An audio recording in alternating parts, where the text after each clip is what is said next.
Hello, welcome to our Money Talks workshop.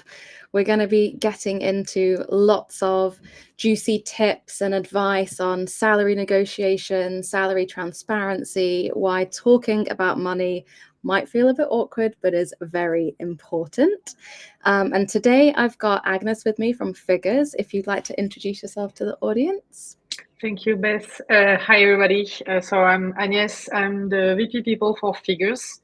I've been working in HR for the past 12 or so years now in different environments, mainly in tech companies over like recruitment, compensation and benefits or more generalist jobs. And yeah, I'm now working for Figures where we build SaaS for HR teams around compensation management. So the idea is that our mission is to help HR teams to be more fair and more efficient in their compensation management. So we provide them with tools such as benchmarking, building their salary grids, communicating around compensation, and so on. Yeah, I'm very happy to be with you. You guys are doing the good work. More salary transparency is exactly what we need. And I always do this and forget to introduce myself because I get too excited. I'm Beth. I run the growth team at Flexer, which is an employer branding and talent intelligence platform. And we have actually developed a really brilliant quiz where you can go in, put in your experience, your role, what kind of things you're looking for, your salary, very important to put in your salary, and then we will give you a score on how ready you might be to negotiate your salary. And that's benchmarked against tons and tons of amazing data. The link is in the comments. It's also in the email that you should have received when you signed up to this workshop. And what we'll do in that is you'll be able to get a sense of where do you currently sit in the market? Are you being underpaid? Are you being overpaid? Lucky for you if you are. How long have you been in your job, and how ready are you to take that step and negotiate your salary, which is understandably quite a scary thing to do. But Agnes, the first thing I'd love us to talk about is what is salary transparency? Like, how are we defining that, and why is it so important? Well, we start with a big question, I guess. Actually, I think it means lots of different things depending on companies and the steps they are at. Overall, just to go back a bit in time, we know that compensation has always been like most of the time been some kind of a black box. Everything was in the HR team ends. They were managing the compensation strategy. They were building the salary bands if there were any bands, and they were not communicating about it. So you basically just knew as an employee or a candidate that you would get paid this amount and not necessarily why, which can be super frustrating. So we are moving right now in an era where we are talking a lot more actually about transparency for different reasons, but mainly because there are some laws around it, because the non-transparency actually drive lots of inequities. So like governments right now have identified that, and I want to push for more transparency to be more to have more equity within companies. So transparency can mean different things. It can be just being transparent about your compensation policy or strategy. How do you position yourself? What do you want to do with compensation? It can be being transparent on salary bands. It can be transparent on how you increase people or the budget you have or which criteria you use to define a salary increase. And eventually it can be being 100% transparent and communicating about everybody's salary in a company. There are very few companies doing it, and I don't think it's for everybody, for sure. And I don't think it's actually necessary, like it's not necessarily the end goal for everybody. Yeah. So yeah, lots of different ways to see it, I guess. Yeah. And it's super complex, isn't it? And I think one of the issues that we have when we are applying for jobs or negotiating our salary is if you don't ever talk about this, it's impossible to understand what's normal and what's good and where you sit on that spectrum. But it's also really hard to understand why some people get paid more than others. Yeah. And there are sometimes not valid reasons for that. And there's a lot of companies who behave poorly in that respect. But there are often really valid reasons, like your skills might be really high in demand. You might be fulfilling a certain gap that the company really needs. You might have been very, very hard to hire or very expensive to replace.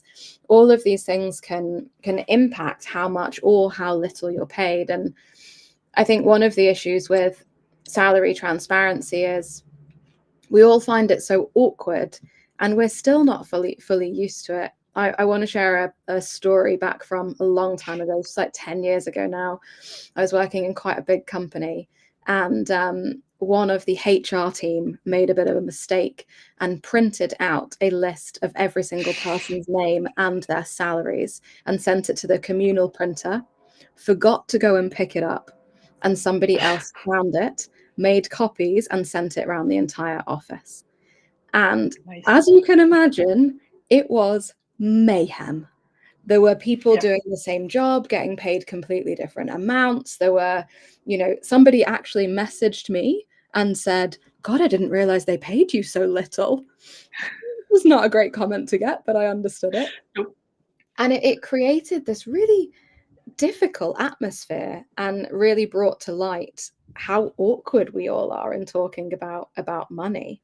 I mean, do you personally, would you tell your friends, your family how much you earn? Is that a conversation that you would feel comfortable having?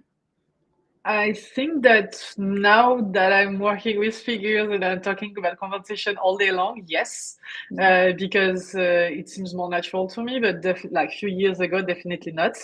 And I think that part, it also depends on the cultural differences. But well, I guess you can hear it based in France. In France, we really don't talk about money in general, so it's even harder, I think. Whereas in the US, for instance, I know it's way more easier and it's more normal to talk about your salary. So there are big differences. But yeah, what you're mentioning is probably one of the biggest fear of HRs, to leak this kind of information to the wrong people or to anybody actually. So it's a big one. It's crazy, isn't it? But I really do think that this is step one in your salary negotiation journey, is understanding what you're worth and doing that by benchmarking yourself against, available data, like data on figures, or company data if that's available, or making your own data by asking friends. And I have a fair few friends who I talk very openly with about salary with, and the way that I tried to approach that was from a real place of looking for advice and research, and it feels very uncomfortable. But if you say that up front, I know this is an awkward conversation, and I understand if you don't want to share specifics, but this is how much I earn. Offering that up straight away, you put yourself in the vulnerable position. And the reason I'm sharing this with you is because I want to understand how I'm comparing against somebody who has ideally a similar role to you, or at least a similar level of seniority. Don't go and ask, if you work if it's your first job and you're working let's say it's your first job and you're a marketer, don't go and compare your salary to a senior software engineer with 10 years experience, because all you're going to find out is you get paid less than them. But this kind of first step on the negotiation journey of being really open to talk about that is important. I feel like getting this kind of information is probably easier at first within your own company. So talking about it with your colleagues, because somehow you know that you should be somehow treated in the same ways. While indeed, if you start comparing yourself with people with your friends who maybe did the same school as you, but then had very different trajectories and different experiences, etc., there may be many, many reasons for them to be more or less paid than you. And you don't necessarily have the keys to explain those differences. And I think it also goes back to the fact that even before benchmarking yourself or asking to your colleagues what they earn, etc., maybe just asking to your HR team or to your manager to better understand why you are paid what you are currently paid is probably the first information that you would need. Because I have the thing when I talk to some friends, actually, now that my friends know that I have lots of data to look at, and I could tell them yeah, you are a developer, senior level, you should be paid X. They're asking. But when I ask them, okay, so what's your job and your current level of seniority? Asking just their level of seniority, they're all of them almost not sure about it. Like, well, I think I've been hired as a senior or maybe intermediate, not really sure, etc. So you see how little they know about the HR infrastructure, the framework that are behind the compensation decisions. And I think that just asking, okay, to your manager, why am I paid what I'm paid right now? They should be able to explain that it's because you're at an intermediate level and we are either benchmarking or we've built salary bands or whatever, or because your performance level is what it is. Then you better understand where you stand and who you are supposed to compare yourself with. Otherwise, benchmarking can also be a bit dangerous sometimes. Yeah, exactly. If you're benchmarking in the wrong places, it's a really good point. And it's also, it can be very varied depending on what kind of a company you're in. You know, I have friends who work in really massive companies, you know, there's tens of thousands of people, and they know that they are a level 6B, and that means that their salary band is between, I don't know, 70 and 90,000. And you know exactly that that's why you're there. And you also know what you need to do to become a 6A and get the next level of salary.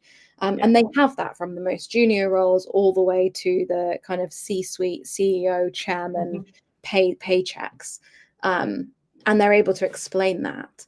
Whereas if you're working for a startup or a smaller business or a family-run business, they're less likely to have those systems in place because they don't necessarily need to, because they don't have the volume and the complexity. But either way, asking why am I paid what I'm paid is an amazing way to kickstart that conversation, as opposed to can I have a pay rise? You know, right. why am I paid what I'm paid is an amazing place to begin. So I love that. Are there any other places that you would particularly go to try and look for benchmarks? Well, I guess that, again, asking your colleagues first, then maybe your friends doing similar jobs, then you have like the open data on that you can find on the internet. So you can go on LinkedIn or Glassdoor, these kind of things. Once again, it's to be taken carefully, because if you look at platforms like Glassdoor or LinkedIn, it's declarative. So basically, I could say tomorrow that I earned 1 million euro, even if it's not the case, and no one would double check it or correct it if it's not the case. So I guess that you may be careful with that, or double check the data with other sources. But and again, yeah, really asking internally. Sometimes there is some data available and you just don't know about it. So that's probably a good source. I would say figures, but we have data available for HRs right now, not for candidates or for employees. Well, if some companies want to make that available to their employees, they can, but by default, it's directed to HR. Yeah. So asking your HR friends who use figures for could be a great way to do it. I'm pretty sure there are some people doing that. So if we move on to the next step, right? I've decided that I've benchmarked myself. I've got a good understanding of where I sit in the process, and I'm going to go and I'm going to do it. I'm going to take the risk. I'm going to ask for a raise. Where should I begin? Like, as someone who's worked on the other side of this, being asked for, you know, how many people have asked you for a raise in your career? Hundreds, thousands? Many. What is the person who comes, who's the best prepared, who's got the best chance of getting a raise? What are they doing? Well, actually, as they said, they start not necessarily just saying, I want a raise, but more, again, trying to understand why they are where they are. And once you've explained that to them, if they disagree, they would disagree with the rationale, which are maybe their performance, saying that, okay, you only got a 2% raise this year because you were meeting expectation. So in this case, maybe what you're disagreeing with is that you are meeting expectation. Maybe you think you're above, or that you had a particular performance, or because you are considered as a more junior more junior individual than what you really are, or what you think you are at least. So it's more like trying to prove that what you're paid is not necessarily right, based on the different criteria that the company is using. So again, can be performance, can be seniority, can be skills, whatever. So that would be one thing I would say, coming with arguments more than with requests or demands. And if you feel that you should be paid more in comparison to others, same, it's not just saying, okay, I know that this person is earning like 5K more than I am. I want for 5K more. But again, trying to show how you compare to them. Like maybe they are paid 5K more because they are performing differently, they have different skills, etc. But if you think that you are exactly doing the same at the same level or same kind of performance, you should be able to somehow justify that. So trying to come with, again, arguments explaining why you think you deserve this promotion more than asking for the promotion. Even though we know that there is a European directive that has been passed 2 years ago now in 2023, and that is going to be applied in local laws in all European countries at the latest on June 2026. That would basically give the possibility to employees to come to their HR and say, I want to know how I'm paid compared to my peers. The peers being people doing a job of equal value. So that's the first information you can get, and I think people should actually ask for it because it would be just normal to do so. Just getting there and say, okay, I want to know how I compare with my peers. I want to know how I compare with the internal policies, etc. So that's the first information you can get it, and then you would be able to negotiate. So that's one big leverage, I think, for employees. Yeah, that's coming in, and it's great that the government is stepping in and bringing in this kind of regulation to ultimately make work fairer, more equitable, and better for everyone. You know, everyone wants to feel like the effort they're putting in is being rewarded.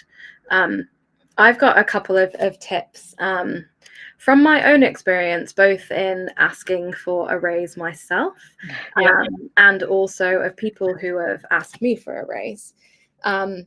The first one I think is about nerves. And the thing that has always helped me is, yes, it's an awkward conversation to have. And yes, it can feel really uncomfortable. But remember that everyone has been in this position. The person that you are asking for a raise has probably had to ask somebody else. They've asked their boss for a raise, maybe recently, maybe not so recently, but we've all been there. And if you have worked on developing a good relationship with your line manager, with your HR team, before you get to that conversation, it feels much easier to kind of kick that off. So that would be my first tip. The second one is to always ask for a raise or negotiate your salary increase when you're in a position of strength. If you are coming off the best 3 months of performance that you have ever done in your company, and you've really like knocked it out of the park for the last 3 months, you've delivered a great project, you've really worked hard, you've gone out of your way to, contribute above and beyond your role, that is when you should ask for a raise, because you're coming at it from a real position of power and strength. A lot of people don't do that. They don't think about, and we can't always time these things perfectly, but if you can, I notice that sometimes people ask for a salary increase, maybe when they're not in a position of doing their best work that they've ever done. And that feels like such a waste of an opportunity, because figuring out and getting yourself into that position first and then asking, it's much harder for someone to say no. And then my third point is related to that. If someone says no, ask for really concrete metrics, examples, milestones that you have to hit before you can get that. And you should walk out of that meeting with one of two things: a pay rise, ideally, go us. Or on the other hand, you walk out with a list of tasks and milestones to meet that you've agreed upon, that you put in writing in an email, so it's all tracked. But then when you complete those things, you can go back and say, I've done all of these things. I'd really like to have that conversation again and negotiate again. Is that something you see people doing, or do people not do that? How does that tend to work? I really agree with the first two ones.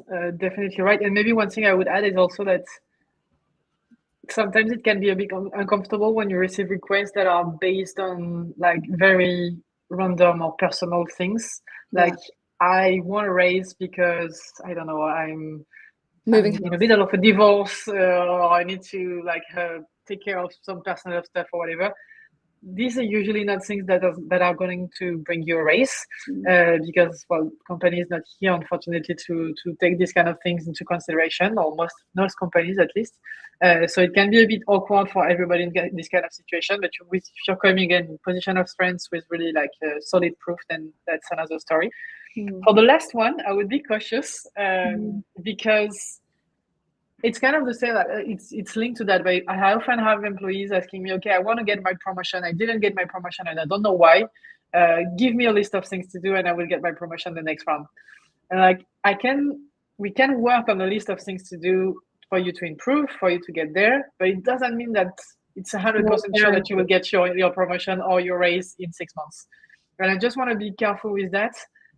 There is no absolute checklist to where you can tick all boxes and you automatically get your raise or your promotion afterwards, because there are always lots of context to take into account.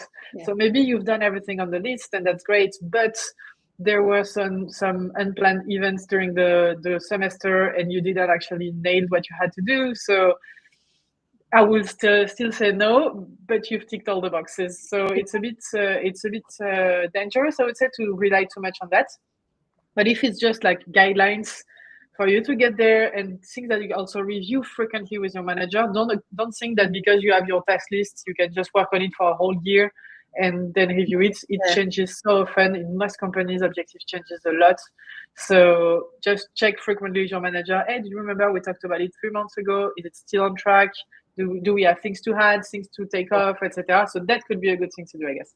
Totally. Yeah. It's never a guarantee, right? And I also think it's important to remember that your performance is unfortunately not the only thing that's in consideration here. You know, the business could have had a bad quarter and we haven't hit financial targets. And so there's, you know, the HR team just doesn't have the budget to give everyone the raise that they would like to. And these things are often, you know, completely out of our control. And so yeah, not taking it too personally if it doesn't happen, I think is another really good one. So a question I'd love to ask you about is something that we hear a lot from candidates is, what do I do when someone asks me for my current salary in the interview process, whether that's on an application form or whether that's in the interview itself? What do I say? Because do I have to be honest? Can I give them a higher salary in the hope that they'll give that to me? Like, what should we do? Well, first, I think it depends on countries. Like there are different rules in different countries, and it also depends on timing. Right now, things are in a specific way. As I was saying, the transparency directive is coming, and things are going to move around as soon as, at least June next year. So in June next year, you are able to just say, you're not supposed to ask for my current salary, so I don't want to communicate that, but I can give you my salary expectations, which is fine. The idea is that companies won't be allowed to ask for current compensation because deciding on an offer based on this information somehow would just continue some maybe inequalities. Maybe you've been overpaid for the past 10 years. If I keep paying you the same or just a little bit above, I'm just going to continue to underpay you, and that's not fair. So the idea is more to start paying people based on what you hire them for. So I hire you to do a job. I value this job at this salary, and that's what I'm going to get you, even if it's higher or lower than what you were expecting. That's the idea.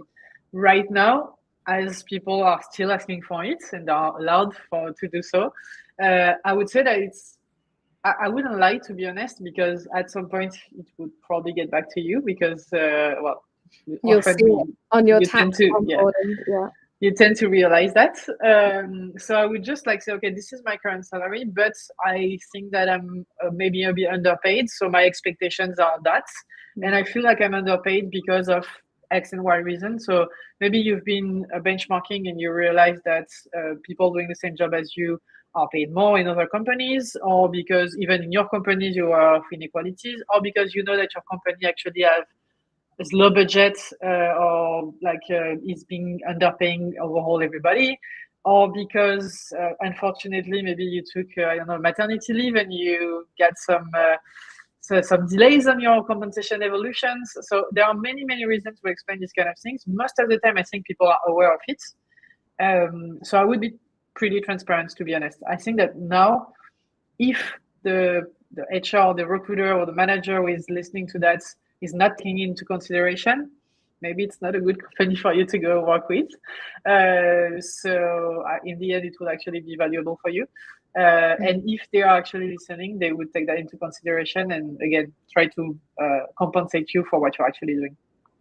Yeah, I think your last point is so important. Like, if you feel from the get-go that you're going into this and that they are trying to get you for as little money as possible and they are not taking into consideration your worth or your value to the business.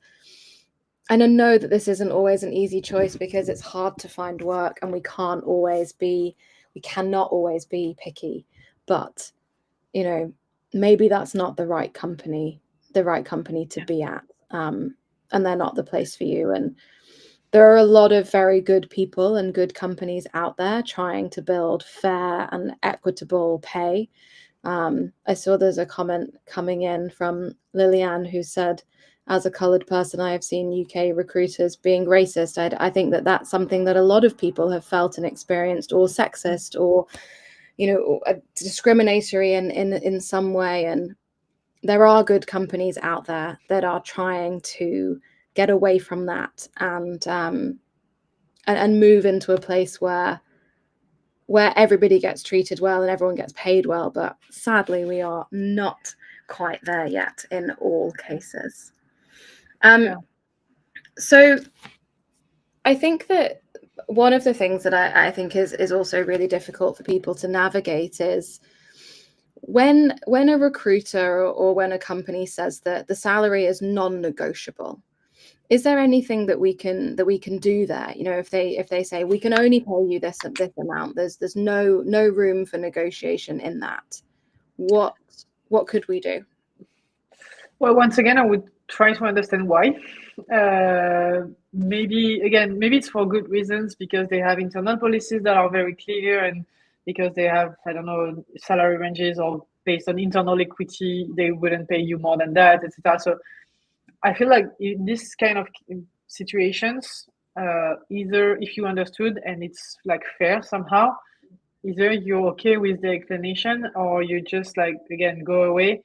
I think there is nothing worse than saying yes to an offer that is below what you were expecting, not really understanding why, and not agreeing with the why, because in the end it will only be frustrating. And I've seen it like so many times in the past where candidates are saying, okay, I was expecting more, but if you tell me that there are salary reviews coming soon, etc., they are expecting so much for the first reviews, etc., that they always end up being disappointed.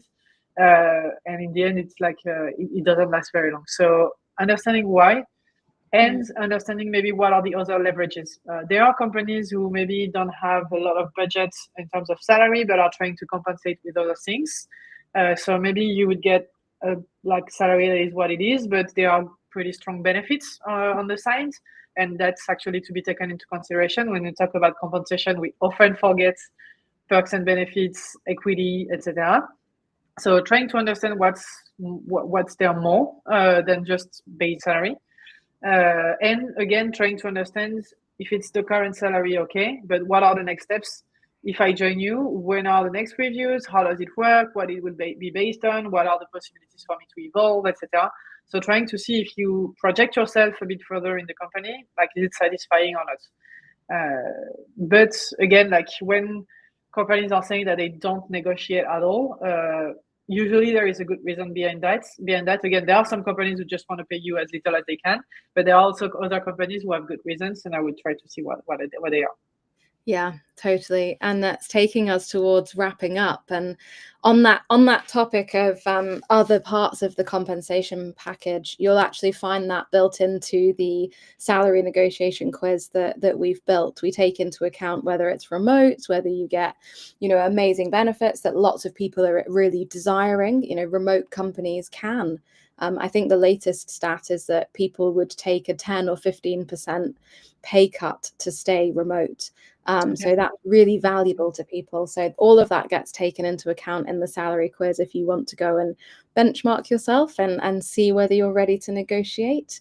Agnes, thank you so much for joining me. This was really helpful, really valuable for everybody watching. And thank you. It's been great to have you on. Thanks, Beth. It was